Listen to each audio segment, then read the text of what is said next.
morning po! Tayo ay magluluto ng lunch. Lunch. Yan. Magagawa ako ng sinigang na isda. Pwede na yun.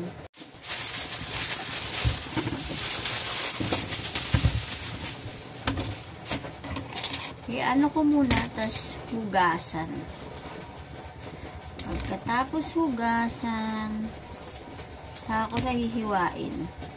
Bato. Ewan ko ng mga isa ito ba sa isang bato. Umuulan dito sa amin ngayon kaya magsasabaw tayo dahil malamig. Nakalimutan ko bumili ng luya. Ito yung sasabawan ko. 4 na peraso lang. Mamaya puputulin ko kasi para yung mga anak ko kasi buntot lang kinakain. So putulin ko na. Nahugasan ko na. Ito lang naman. Luya.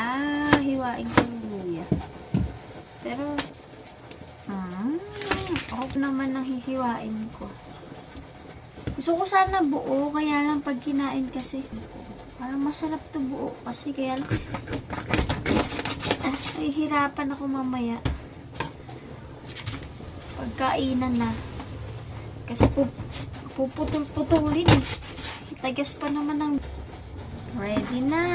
Ayan, may kangkong na ako, may isda, may kamatis, ayan, tapos yung nor sinigang.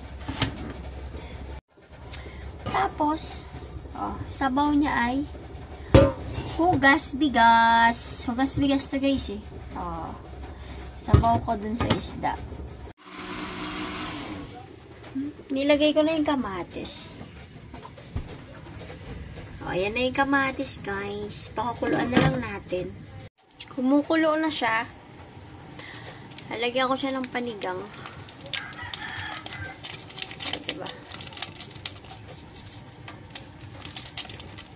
Wala akong makita kanina tawag doon yung tapos lagay ko na rin yung okra. Ayan, lagay natin yung okra para maluto.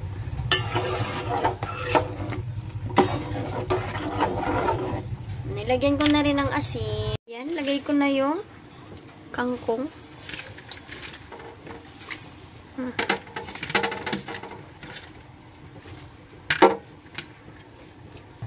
Ayan na yung isda. Lalagay ko na yung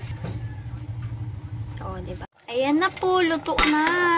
Luto na po yan. Lalagyan ko na ng sili.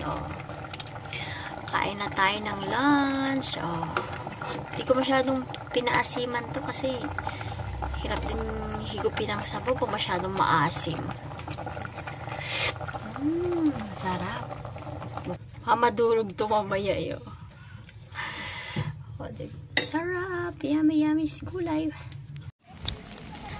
Pupunta akong school. Manonood ako ng estudyante.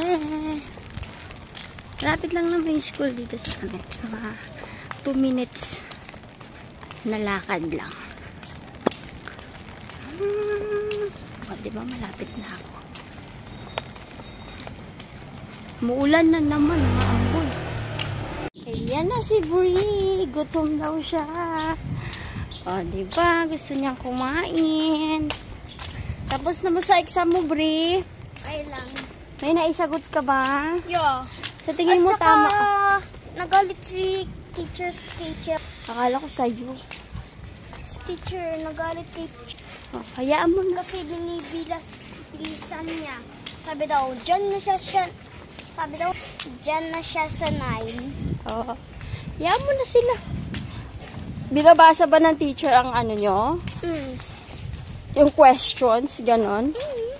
Akala ko kayo magbabasa ng questions Ayan, uwi na kami. Malapit lang yung house namin sa school. Malapit na ulit kami. Masaya yan kasi ano na naman siya. Siya ay manonood. Wala nang pasok mamaya. Holiday pa sa Lunes. Oh, haba ng panood ah. Haba ng ano ni Kuya. Oh. Andito na kami sa aming housey. Bye-bye. Hello guys. Ayan.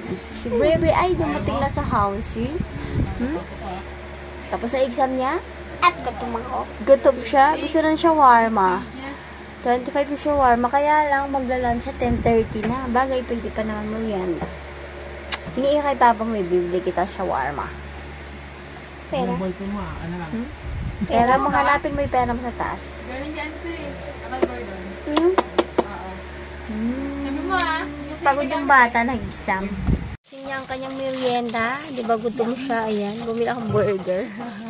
Hoy. Dahan-dahan naman. Sarap Ito ay shawarma burger, 25 pesos lang. Doon sa harap ng school nila, nabibili. Oh. Saya niya, no? Maglalaro na siya. Tingin nga, Bri. Hoy, tingin ka nga. Bri, nasaan yung mukha mo? Where is your face? Oh. Saya yan, oh. Nag-ano na naman siya. Masarap yan. 25 pesos. Mabubusog ka na. Ayan guys, thank you for watching. Please subscribe to my channel. Thank you po. Pag gusto nyo lang, salamat. ako.